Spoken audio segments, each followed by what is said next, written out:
तो क्या आप भी शनि और राहु की दशा, महादशा या फिर अंतर्दशा या साढ़े सती या पनौती या कहीं शनि और राहु के प्रभाव से गुजर रहे हो, जिसके कारण आपके जीवन में चल रही हैं धन की समस्याएं? आप धन की समस्याओं से उबर नहीं पा रहे हो। आपकी जीवन की एक जो नैया है वो कहीं ना कहीं डगमगाती हुई आपको नज़र आ रही है। आप कहीं ना कहीं अपने आप को टाइट टाइट टाइट, बिल्कुल टाइट होता हुआ महसूस कर रहे हो। हर तरफ से आपके लिए सहूलियतों के रास्ते कहीं ना कहीं बंद होते जा रहे हैं। तो आज मैं आपको बताने वाला हूं एक ऐसा ज़बरदस्त उपाय जो कि किया जाएगा एक नारियल से और एक दीपक से। अब ये उपाय आपके लिए शनि और राहु की चल रही परेशानियां और आपकी जो धन की समस्या या किसी भी तरह से आपके जीवन में इन ग्रहों के कारण चल रही परेशानियां दूर हो जाएंगी।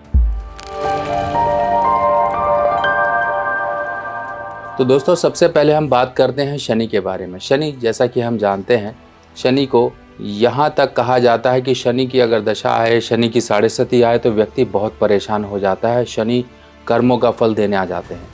पर ये डरने की बात सिर्फ और सिर्फ उनके लिए है जो गलत कर्म करते हैं। अगर आपने अच्छे कर्म किए तो आपको अच्छे फल प्राप्त होंगे, आपको डरने की ज़रूरत ही नहीं। डरने की ज़रूरत तो उन्हीं लोगों को है जिन्होंने किसी का पैसा मार लिया, किसी को दुख दिया, किसी के लिए गलत किया, किसी का मेहनताना मार लिया, किसी मजदूर या फिर जो निम्न स्तर के लोग होते हैं उनको दुख दिया। तो इस तरह से ये कुछ आपके नित्य जीवन प्रति में आपके एक बार बार इंसिडेंसेस इस तरह के होते हैं। बाकी आपके और भी जो हैं आपके कर्म कहीं ना कहीं दूषित हो जाएं तो आपको शनि भी दूषित रिजल्ट देंगे। शनि बहुत दयालु हैं और शनि की दयालुता इतनी है कि इंसान को रंक से राजा बना दें। अब आप समझ सकते हैं कि कितने दयालु हैं। बहुत से लोग शनि की साढ़े सती या दशा या फिर शनि की ढैया, पनौती, इन सब में भी उन लोगों ने बहुत राइज किया और बहुत ऊपर तक गए हैं। आप क्यों नहीं जा रहे हो? कहीं ना कहीं कुछ ना कुछ कमी है। अब आपको ये समझना है कि शनि अगर रिजल्ट दे रहे हैं तो वो कैसे दे रहे हैं। शनि के पास दो एजेंट हैं, एक राहु है, एक केतु है। अब शनि अपने अकेले से रिजल्ट नहीं कभी देते हैं। शनि को कभी भी रिजल्ट देना होता है तो वो राहु और केतु को आगे करते हैं, जो कि हमारे जीवन में परेशानियां देते हैं। अब देखिए, परेशानियां कई बार ऐसा होता है कि इंसान अगर कारोबार कर रहा है तो उसका कारोबार पहले अच्छा चल रहा था, पर अब जैसे ये समय आया तो उसकी कहीं ना कहीं भूल चूक द्वारा की गई गलतियों का परिणाम भी उसे प्राप्त होगा। भूल चूक की गलतियों का परिणाम क्यों मिलता है, अब आप ये थोड़ा सा एग्जाम्पल से समझिए। आप रास्ते से जा रहे हैं, रास्ते में अंधेरा है और खड्डा या कोई गड्ढा वगैरह आपको मिल गया या कोई रास्ते में पड़ा हुआ पत्थर आपको मिल गया। आप अपनी धुन में जा रहे हो और उस पत्थर से आपका पैर टकरा गया तो चोट आपको लगेगी कि नहीं लगेगी? खड्डा है, गड्ढे में आपका पैर आ गया तो आपको चोट लगेगी कि नहीं लगेगी? लगेगी। इसी तरीके से आप समझिए, आपने जानबूझकर उस पत्थर को पैर नहीं मारा, जानबूझकर आप उस गड्ढे में पैर नहीं डाला आपने, फिर भी आपको चोट लगी। इसी तरीके से कुछ कार्य हमारे जाने अनजाने में अगर हो जाते हैं तो उनका भी फल हमें प्राप्त होता है। जब हम सही ढंग से चल रहे होते हैं पर कुछ ना कुछ तो कहीं ना कहीं तो गलतियां जीवन में हो ही जाती हैं, उनका फल तो हमें प्राप्त होता है। अब वो फल कैसा प्राप्त होगा, कम या ज़्यादा? अगर आपने अच्छे कर्मों का आपका जीवन में बोझ ज़्यादा है तो बुरे कर्म कहीं पर भी टिक नहीं पाएंगे। उनका बुरा आपको फल मिलेगा भी तो आपके अच्छे कर्मों का बहुतायत होने की वजह से आपको पता नहीं लगेगा। यानी कि अगर आपकी शरीर की रोग प्रतिरोधक क्षमता अच्छी खासी है तो आपको कोई भी रोग छुएगा नहीं। अगर रोग शरीर में आ भी गया तो छोटा मोटा बुखार, सर्दी, खांसी, जुकाम होकर चला जाएगा। इसी तरीके से अपने जीवन को समझिए। अब देखिए, साढ़े सती किसकी चल रही है? अगर हम साढ़े सती की बात करें, मकर, कुंभ और मीन राशि वालों की साढ़े सती चल रही है। और अगर हम ढैया या पनौती की बात करें तो वो चल रही हैं वृषभ, कर्क, कन्या, वृश्चिक राशि वालों की। इनकी चल रही हैं इस समय ढैया या पनौती के, आप इन्हें नाम भी दे सकते हैं, ये चल रही हैं। इस समय में भी कुछ ना कुछ उनको परेशानियां हो सकती हैं। जैसे कि वृषभ राशि वालों के लिए मानसिक शांति कहीं ना कहीं भंग रहेगी, उनके घर की सुख शांति भंग रहेगी। अगर कर्क राशि वालों की बात करें तो इनका कर्जा या बीमारी कहीं ना कहीं इनको परेशान करेगी। और अगर कन्या राशि वालों के लिए बात करें तो उनके जीवन में झटके, परेशानियां बहुत आएंगी। अगर इस ऐसे समय में इनको कोई शरीर में तकलीफ लग गई तो उसका डायग्नोस, उसका पता लगाना मुश्किल होगा। कहीं ना कहीं कोर्ट केस या फिर कर्जे की समस्या ज़्यादा रहेगी और कारोबार में कामकाज में खासकर इनके अचानक से गिरावट आएगी। और वृश्चिक राशि वालों के लिए जो परेशानी आएगी वो इनके रिश्तेदारों के थ्रू आएगी। चाचा ताऊ कोई ना कोई ज़मीनी विवाद होगा और साथ ही साथ इनको कामकाज में बहुत ही एक नीरसपन आपको महसूस होगा। आपको कामकाज में दिल लगाना मुश्किल होगा। अब ऐसे केस में करना क्या है, ये देखिए, ये तो सिम्टम्स हो गए। और राहु अगर कुंडली में वैसे ही खराब हो, मान लीजिए आपकी कुंडली में राहु डिस्टर्ब है, जैसे कि डिस्टर्ब कैसे होंगे, भाव नंबर 1, भाव नंबर 5, भाव नंबर 7, भाव नंबर 8, भाव नंबर 11, अगर इसमें बैठे हुए हैं तो ये डिस्टर्ब है। अब शनि की पीड़ा मिलेगी और राहु जो पहले से पीड़ित है वो तो अब आपको ज़्यादा समस्या देंगे। अब ये समस्याएं आपके जीवन में हर तरह से आएंगी। अब देखिए, हर समस्याओं का निदान हो जाता है, पर जब जीवन में पैसे का अभाव हो जाए ना, तब डिप्रेशन जैसी हालात हो जाती हैं, क्योंकि पूरा परिवार भी आपके इसी परेशानी से गुजरता है और आप भी गुजर रहे हो। अब इसका सिंपल सा एक उपाय है जो कि मैंने आपको बताया, नारियल का उपाय।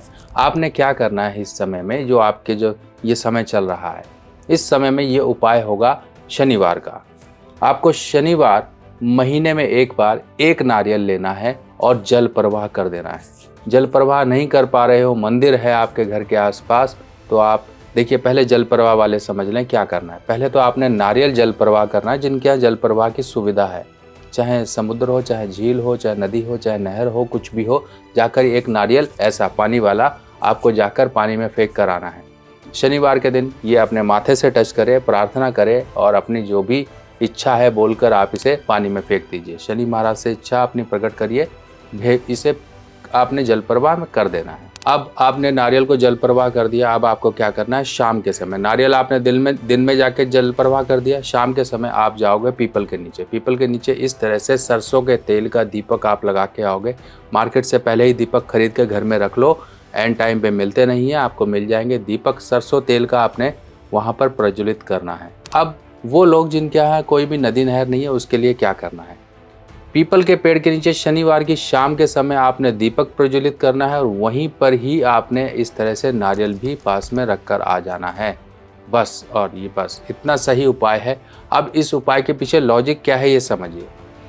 आप हर तरह से परेशान हो रहे हो, आपके जीवन से सुख समृद्धि, सुख शांति, हैप्पीनेस आपकी सब डिस्टर्ब हो रही है।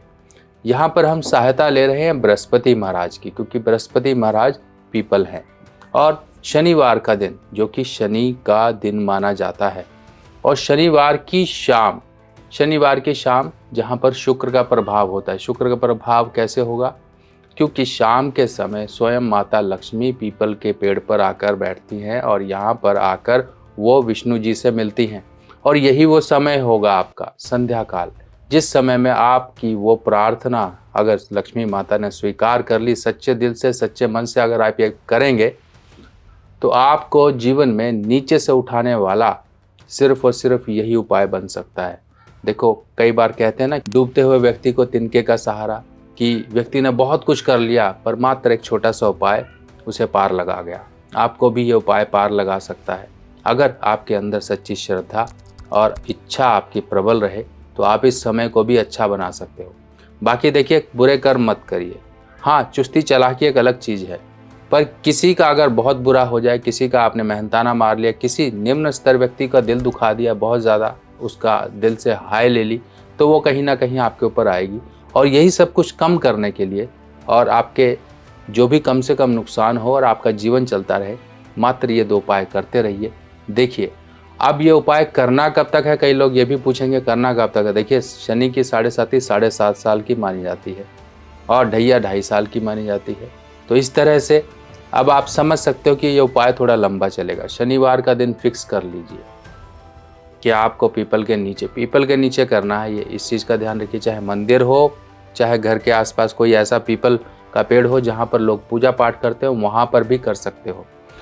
जिसने जल प्रवाह कर दिया है नारियल, वो शाम को आके पीपल के नीचे दीपक जरूर लगाएगा।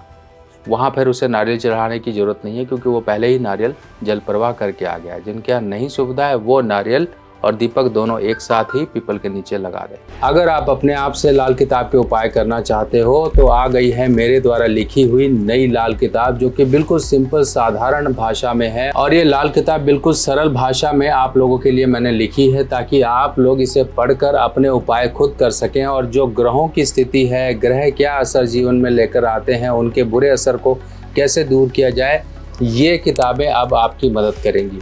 ये पहला भाग है, ऐसे 5 भाग कुल मिलाकर आएंगे, जिसमें ये पहला भाग बेसिक होगा, यानी कि पार्ट 1, पार्ट 2, पार्ट 3, पार्ट 4, ऐसे पार्ट 5 तक आपको पूरी की पूरी संपूर्ण लाल किताब की जानकारी इन भागों में मिल जाएगी। ये किताब हिंदी में होगी और सरल भाषा में होगी। देखिए, इस तरह से इस किताब में संपूर्ण जानकारी, उपाय इत्यादि, योग, सब चीज़ें इस किताब में दी गई हैं। फिलहाल ये किताब पहली जो आपका पहला कदम होगी इस ज्ञान की तरफ। आप अपने जीवन में अपने परिवार वालों की, अपने दोस्तों की, किसी की भी कुंडली को देखकर अध्ययन करके उन्हें उपाय बता सकते हो, और ये उपाय बताने के लिए ये किताब आपकी मदद करेगी। तो दोस्तों, इस जानकारी को अपने जीवन में अपनाइए, देखिए कैसे आपका जीवन आगे बढ़ना शुरू हो जाएगा। बाकी जय माता दी जरूर लिखिएगा कमेंट में, ताकि माता रानी की कृपा और आशीर्वाद हम सब पर बना रहे। बाकी मिलते हैं और जानकारियों के साथ, तब तक के लिए आगे दीजिए, नमस्कार।